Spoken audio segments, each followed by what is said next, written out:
जय हिंद। नमस्कार। मैं अनुजुक्त। राजनीति में अल्पसंख्यक प्रयोगशाला। अल्पसंख्यक प्रयोगशाला से हिंदू मजबूत हुआ या अल्पसंख्यक मजबूती वोट बैंक बन देश में एक खतरा बन चुका है। राजनीति से हिंदू के लिए आगे कुआं पीछे खाई के विषय को लेकर उपस्थित हूं। कैसे और क्यों, पूरा सुने और समझें। मेरे इस चैनल को लाइक, सब्सक्राइब और शेयर करना भी न भूलें और ज़्यादा से ज़्यादा लोगों तक इस विचार को पहुंचाएं।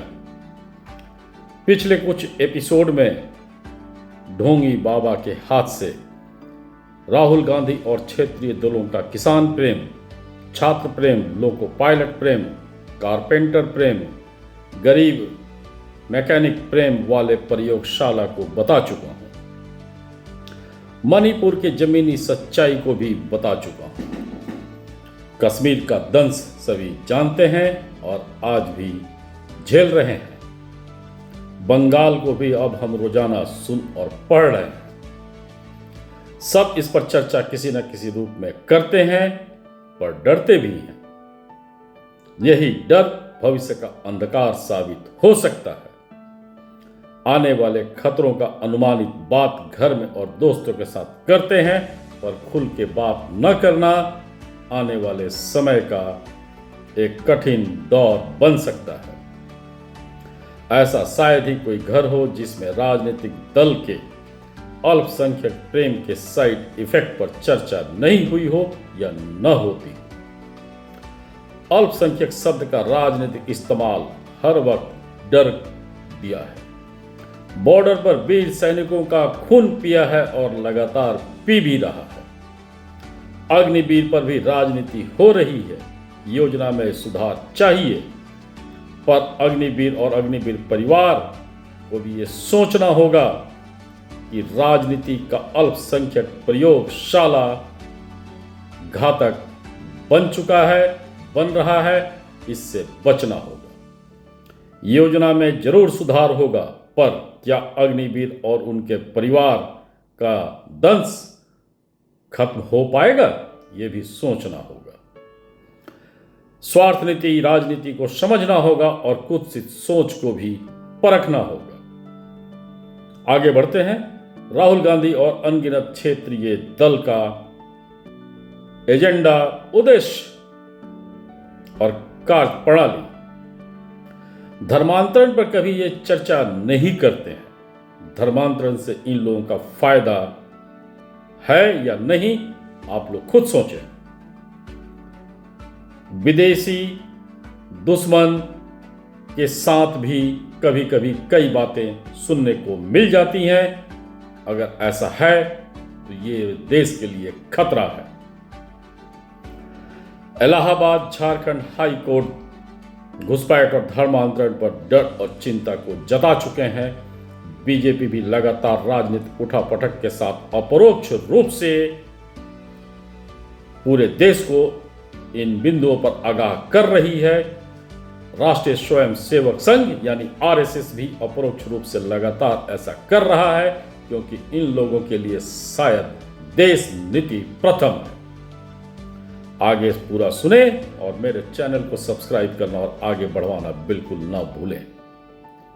महत्वपूर्ण विषय नंबर 1, अपने ही देश में हिंदू राजनीति का शिकार बन जातिवाद में फंसकर खुद और परिवार की बर्बादी क्यों करवाना चाहता है।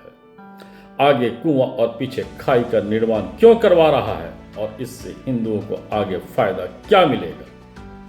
नंबर 2, हिंदू जागते हुए भी लापरवाह क्यों है।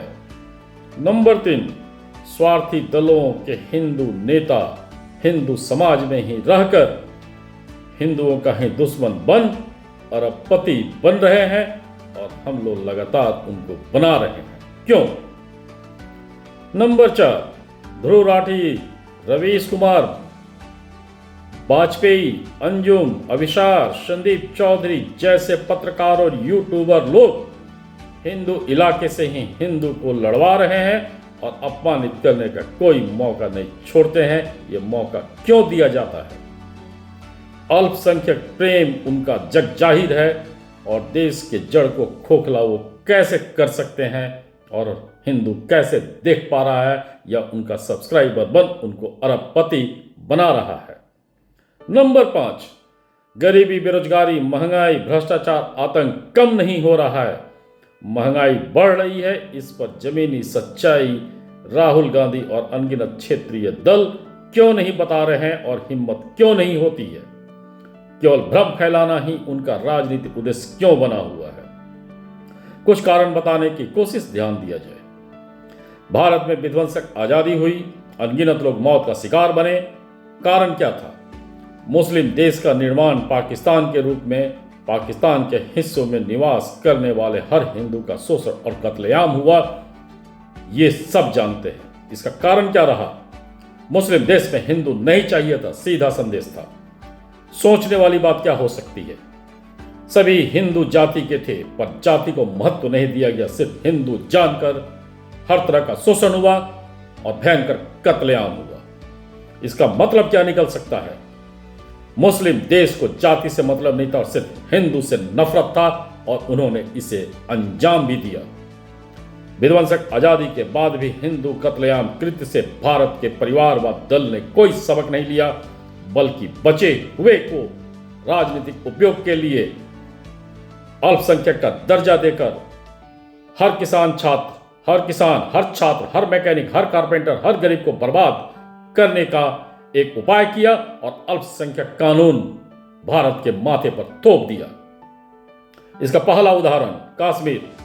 1947 के बाद से ही पाक अधिकृत कश्मीर से हिंदू साफ। 1990 आते आते कश्मीर से भी हिंदू साफ। कश्मीर यानी जो भारत में रह गया है। आज भी जो आतंक की शिकार से मर रहे हैं 99% हिंदू मर रहे हैं, कोई जाति नहीं मरती है। किसी जाति को देखकर आतंकी गोली नहीं चला रहे, सिर्फ हिंदू देखकर गोली चला रहे हैं। मणिपुर में भी अल्पसंख्यक उठान, यानी अब वो अल्पसंख्यक बहुसंख्यक बन हिंदू पर ही कहर बन चुका है, किसी जाति पर वो कहर नहीं बना है। अब यह प्रश्न जरूर होना चाहिए, क्या कश्मीर, मणिपुर, बंगाल के हिस्सों में छात्र, किसान, लोको पायलट, गरीब, हिंदू, मैकेनिक नहीं रहते थे? और अगर वहां पर उनके साथ अत्याचार हुआ तो देश के बाकी हिस्सों में कैसे वो बच सकते हैं अगर राहुल गांधी और अनगिनत क्षेत्रीय दल का नीति ऐसा ही चलता रहा?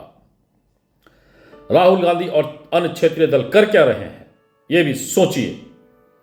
नंबर 1, उनको देश नीति नहीं चाहिए क्योंकि वोट बैंक को नाराज नहीं कर सकते हैं। भले ही वो वोट बैंक आपका सब कुछ छीन ले, सुविधा के मुताबिक सांत्वना देने आ जाएंगे पर नियम को नहीं बनने देंगे। नंबर 2, इन लोगों को जनसंख्या कानून नहीं चाहिए क्योंकि वोट बैंक के लिए असीमित जनसंख्या असीमित होकर गृह युद्ध पैदा कर सके और इसका फायदा ये लोग लगातार उठा सके और अपने अघोषित राजतंत्र को लगातार स्थापित किए रहे। नंबर 3, एक देश एक नियम नहीं चाहिए। अल्पसंख्यक प्रयोगशाला इससे बंद हो सकता है, घुसपैठ खत्म हो सकता है, मूलवासी को ज्यादा रोजगार मिल सकता है और मूलवासी को ज्यादा रोजगार मिल गया तो उनकी बुद्धि खुल जाएगी और इन लोगों के भ्रम चाल से गरीब भी निकल जाएगा और देश नीति को समझने लगेगा। नंबर 4, हिंदू बर्बादी का कानून इनको जरूर चाहिए। नंबर 5, हिंदू संस्कृति का उत्थान इनको बिल्कुल नहीं चाहिए। नंबर 7, क्रूर नीति का बात हर देश, हर नागरिक सुने और माने क्योंकि क्रूर नीति इनका वोट बैंक है। अब आप अंतरात्मा से सोचिए, आप एक मजबूत देश और संस्कृति के दम पर देश में सुरक्षित रह सकते हैं या अपने जाति के दम पर आपको देश में सुरक्षा मिल सकती है?